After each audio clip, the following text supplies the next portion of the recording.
equal participation of all the powers and countries. That is the only way that can ensure a very secure and stable world.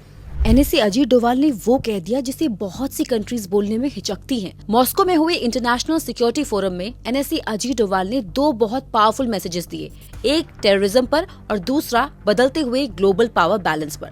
सबसे पहले उन्होंने terrorism पर दुनिया के double standards को challenge किया। डोभाल ने कहा कि टेररिज्म को सेलेक्टिवली ट्रीट नहीं किया जा सकता। There is no good terrorist, no bad terrorist, no strategic asset, no geopolitical convenience.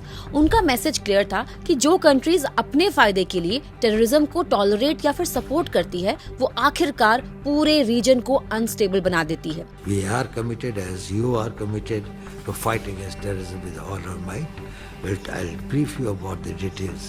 लेकिन डोभाल यही नहीं रुके। उन्होंने कहा कि आज दुनिया की पावर सिर्फ कुछ कंट्रीज के पास कॉन्सेंट्रेटेड नहीं है। इमर्जिंग नेशंस जैसे कि इंडिया और ग्लोबल साउथ रैपिडली राइज भी कर रहे हैं, इकोनॉमिकली भी, मिलिटरीली भी और डेमोग्राफिक स्ट्रेंथ के दम पर भी। और इसीलिए ग्लोबल डिसीजन मेकिंग में भी सभी कंट्रीज को इक्वल पार्टिसिपेशन मिलनी चाहिए। Today, power is no longer concentrated in the few hands, though few may think it to be. Emerging countries are rising, and rising with resolve and determination.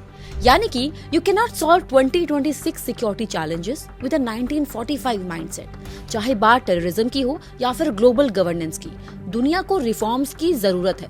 Moscow से NSC Ajit Doval का message बिल्कुल clear था कि old world order is changing, new powers are rising, और अगर दुनिया को stable और सिक्योर बनाना है तो डबल स्टैंडर्ड्स और आउटडेटेड सिस्टम्स दोनों को बदलना होगा।